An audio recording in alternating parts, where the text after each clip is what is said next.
Újságot árul, szórakoztatja a járókelőket, és mindeközben rádiózik. Csaba 37 éves, hajléktalan. Az élete a Slágerrádió. Csinálmak, hogy búcsúztak tőlem el, és ráttam kívül több százezer ember kint volt a Slágerrádió, ő úszta 14-18 szám alatt voltunk kint. Most éppen azt meséli, hogy mi történt azon az estén, amikor végleg elhallgatott kedvenc rádiója. De ugorjunk vissza kicsit az időben. Emlékeznek? Nem is olyan régen volt egy koncert. Az a búcsú koncert, ahova Csaba is még nagy reményekkel ment. Azon az estén neki egy álma vált valóra. Ez volt az életem második legszebb nap.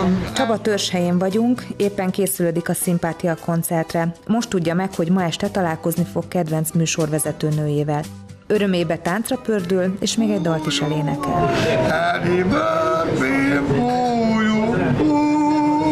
Happy birthday to you. Sok siker, Slágerrádió, veletek vagyok. Ez már a slágersátor, ahol Csaba elvegyül a hazai sztárok között.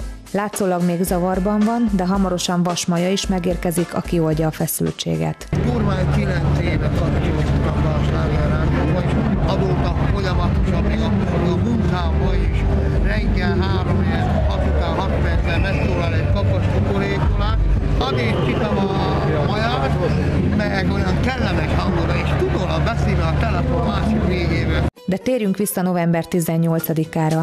Csabi könnyes szemmel meséli barátainak, hogy mi történt akkor, 18-án éjjel, mert ő ott volt, amikor kihúzták azt a bizonyos dugót. Idézem, mit mondott a vezérigazgató, Magyarország sajnos abban a helyzetben vagyunk, hogy el kell venni minden. Visszajövünk 3 nap, 4 nap múlva, tartsatok ki, Magyarország büszke vagyunk rátok. Most ki kell húznom ezt a bizonyos dugót, és elhallgatott a rádiót. Azt mondja, amióta nincs Slágerrádió, ő már nem is hallgat rádiót, új hobbija van, mostanában focit néz, és úgy tűnik elég felkészült a csapatokból, el is sorolja kedvenceit.